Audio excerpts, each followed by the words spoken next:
Class 5 subject EVS social studies chapter 4 weather and climate. आज हम देखेंगे वेदर क्या होता है और क्लाइमेट क्या होता है। जनरली हम वेदर और क्लाइमेट एक ही साथ बोलते हैं, पर ये दोनों अलग अलग है। तो इस चैप्टर में हम समझेंगे वेदर और क्लाइमेट को। सबसे पहले हम शुरुआत करते हैं एनवायरनमेंट। हमारा जो एनवायरनमेंट है, हम जो शब्द यूज करते हैं एनवायरनमेंट, उसका मीनिंग क्या है। तो एनवायरनमेंट जो है वो दो वस्तुओं से मिलकर बना है। First one is abiotic component and second one is biotic component. Abiotic ऐसे जो नॉन लिविंग थिंग्स है, जैसे सॉइल, वाटर, सनलाइट, रेनफॉल, ये जो है ये अबायोटिक कंपोनेंट है। बायोटिक कंपोनेंट में प्लांट्स, एनिमल और ह्यूमन, ये हमारे सराउंडिंग की जो चीजें हैं उनसे मिलकर हमारा एनवायरनमेंट तैयार होता है। इसके अंदर ऐसी चीजें होती हैं जो हमें अफेक्ट करती है टाइम टू टाइम। जैसे हमारे घर के आसपास में कोई छोटा प्लांट है, वो बढ़ता बढ़ता एक बड़े ट्री में कन्वर्ट हो जाता है, या कोई छोटा पपी है वो बढ़ता हुआ एक डॉग में कन्वर्ट हो जाता है। तो ये जो है हमारा एनवायरनमेंट है, ये हमारा सराउंडिंग है जो हमें अफेक्ट करता है। अब हम बात करते हैं एटमॉस्फेयर।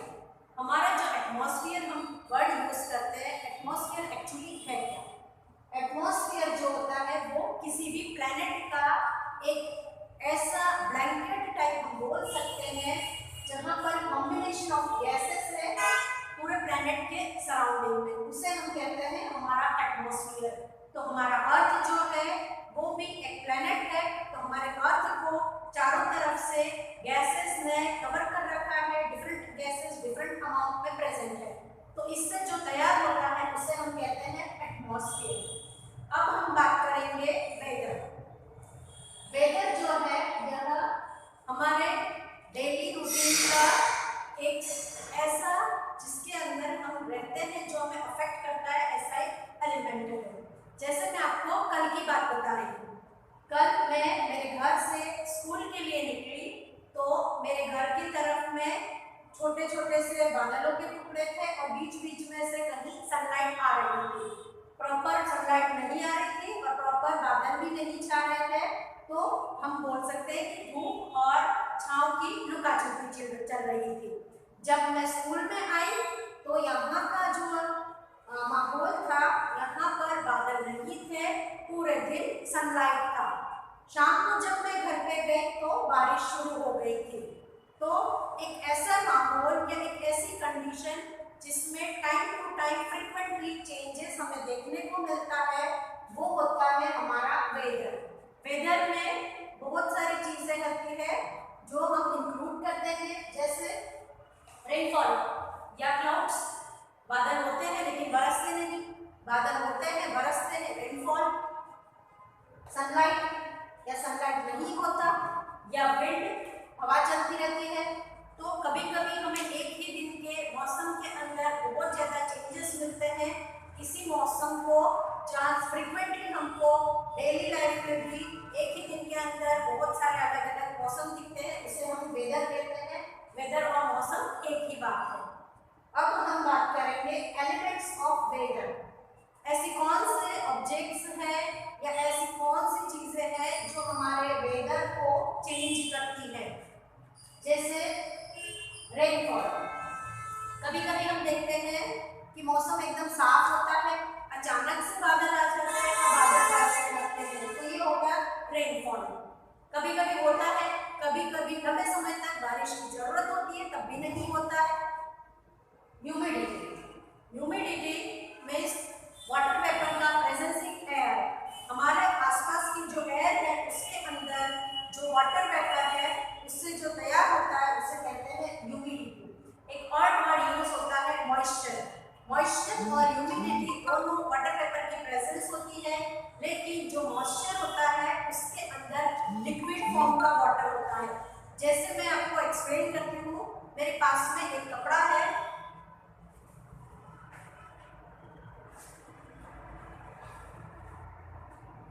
ये कपड़ा है, अगर मैंने इसको टच किया, इसके अंदर मुझे गीलापन महसूस हुआ तो ये है मॉइस्चर। बाकी जो ह्यूमिडिटी होता है उसके अंदर वाटर वेपर प्रेजेंट होता है, लेकिन वो हमें दिखता नहीं है, दिखता हमें इस कपड़े में भी नहीं है, पर इसको हम टच करते हैं तो मॉइस्चर हमारे हाथों में आता है। तो जो मॉइस्चर और वाटर वेपर जो है वो एक ही है जब किसी सॉलिड के साथ में वो लिक्विड फॉर्म में प्रेजेंट है। अब हम बात करेंगे टेम्परेचर। टेम्परेचर जो होता है वो भी हमारे वेदर को अफेक्ट करता है। गर्मी के दिनों में हमारे यहाँ पर बहुत ज़्यादा सनलाइट होता है तो हमारे यहाँ टेम्परेचर बहुत हाई होता है। ठंड के दिनों में हमारे यहाँ पर सनलाइट कम होता है तो बहुत ठंड भी पड़ती है। Next wind. विंड मीन्स हवा चलना। कभी कभी बारिश आने से पहले हवा चलती है, वो भी हमारे मौसम को अफेक्ट करती है। कभी चलने वाली हवा जो होती है हमें बहुत अच्छी लगती है, ठंडक से सुकून दिलाती है। कभी जो हवा होती है वो बहुत तेज चलती है, अपने साथ में बारिश भी लेकर आती है या फिर तूफान भी लेकर आती है। तो जो विंड है वो भी हमारे वेदर को अफेक्ट करता है। Next atmospheric pressure. हमारा जो सराउंडिंग में गैसेस है उसके अंदर कुछ प्रेशर होता है, वो प्रेशर हमारे ऊपर एक्सर्ट होता है, उसे एटमॉस्फेरिक प्रेशर भी कहा जाता है। Next features of weather. अब जो हमारा मौसम है या जो वेदर है उसकी क्या क्या खासियत होती है। Changes time to time. हमारा जो मौसम है वो एक जैसा नहीं बना रहता, वो चेंज होता रहता है। कभी कभी हमें बादल दिखते हैं, बरसते नहीं, कभी बादल एकदम से आकर बरसते हैं, कभी बहुत तेज सनलाइट होता है, तो ये चेंज होता रहता है। दूसरा इसका खासियत है मॉर्निंग एंड इवनिंग प्लीजेंट। हमारा सुबह का जो टाइम होता है और जो शाम का टाइम होता है वो हमें अच्छा लगता है। तब की जो हवा होती है उसके अंदर ठंडक होती है, वहाँ पर ऐसी एयर में सांस लेने हमको अच्छा लगता है, हमको रिलैक्स फील होता है। Afternoon always bright.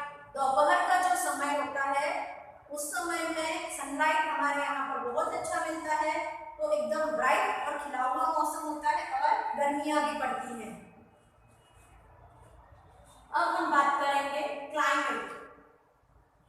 अभी हमने समझा वेदर, अब हम समझेंगे क्लाइमेट। क्लाइमेट जो है वो एवरेज एटमॉस्फेरिक कंडीशन है पर्टिकुलर प्लेस का। जैसे अगर हम बात करते हैं हमारे यहाँ की, हम मध्य प्रदेश में सिचुएटेड है, ना तो हमारे यहाँ पर नॉर्थ पोल और साउथ पोल जितनी ठंडक है और ना तो हमारे यहाँ पर इक्वेटर जितना गर्मियाँ हैं।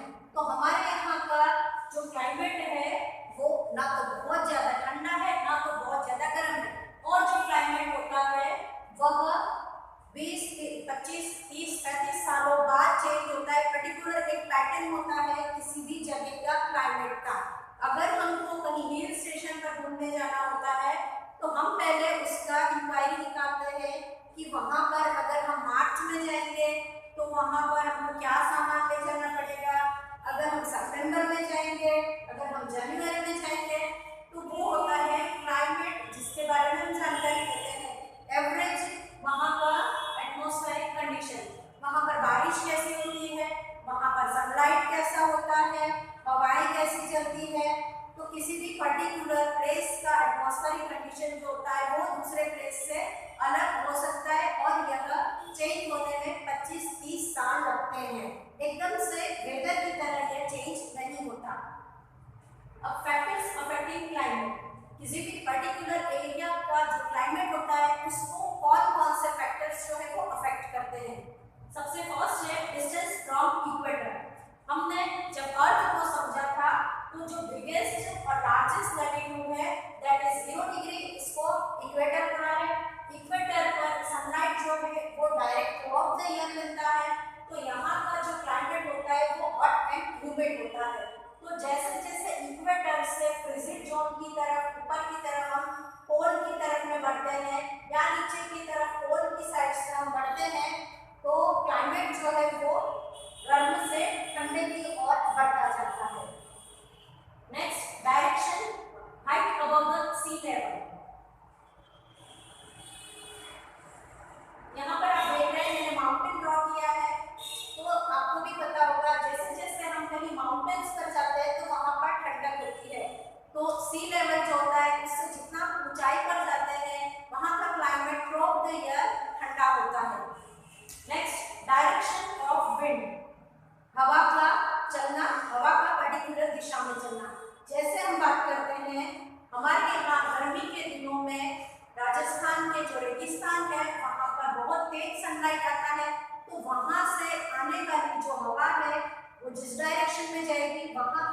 क्लाइमेट होगा वो गर्म होगा।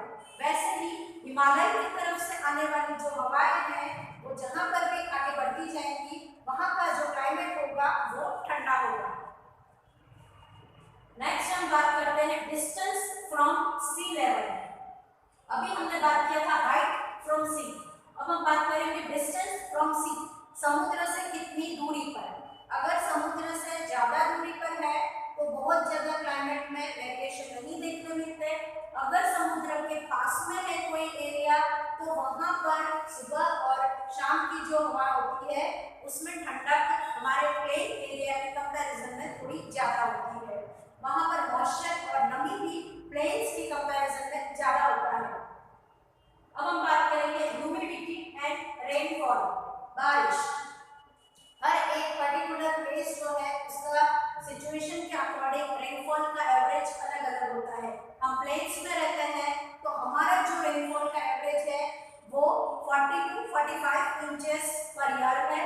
कहीं कहीं पर जैसे चेरापूंजी मौसिन नाम इंडिया में सिचुएटेड है मेघालय में, वहां पर वर्ल्ड का हेवीएस्ट रेनफॉल होता है क्योंकि वहां पर थ्री साइड्स पर माउंटेन है तो बादल जो पानी लेकर आते हैं, क्लाउड्स जो है वो वहां पर माउंटेन से टकराते हैं और हैवी रेनफॉल करते हैं। तो उसका जो लोकेशन है वो उस माउंटेन के पास में सिचुएटेड होने के कारण वहां पर रेनफॉल हमसे ज्यादा देखा जाता है। ह्यूमिडिटी, अगेन वाटर वेपर का प्रेजेंस, जितना वाटर वेपर प्रेजेंट होता है उतना ही क्लाइमेट ह्यूमिड होता है। नेक्स्ट हम बात करेंगे हीट जोन्स। पूरा जो अर्थ है इसको अकॉर्डिंग टू हीट और सनराइज का जो फ्लो होता है उसके अकॉर्डिंग अर्थ को 3 हीट जोन में डिवाइड किया गया है।